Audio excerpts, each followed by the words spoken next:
पाकिस्तान तहरीक इंसाफ के रुकन कौमी असम्बली आमर लियाकत ने अपनी नई नवेली दुल्हन दानिया शाह के साथ मीडिया पर पहले एंट्री दे दी। उन्होंने बताया कि उनकी दानिया शाह से पहली मुलाकात 28 मिनट की थी।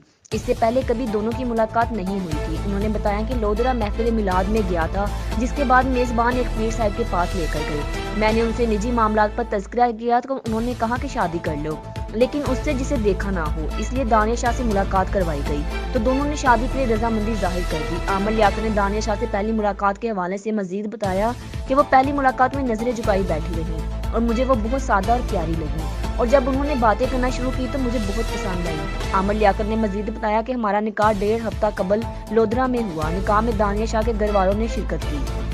आमर लियाकत ने मजीद बताया कि दानिया ने मुझे बताया कि जब वो बचपन में रोती थी तो उन्हें आलम ऑनलाइन दिखा के चुप करवाया जाता था। उन्होंने मजीद बताया कि दानिया की ख्वाहिश है कि हम दोनों हज पर जाएं, जबकि मुंह दिखाई में मैंने उसे गड़ी दी। मीडिया पर खुद पर होने वाली तनकीद पर आमर लियाकत हुसैन ने कहा कि ऐसा लग रहा है जैसे मैंने बहुत बड़ा धमाका कर दिया है। वलीमे की तकरीब के हवाले से उन्होंने कहा कि अभी इमरान खान ने भी नहीं किया, हो सकता है हम मिलकर तकरीब करें।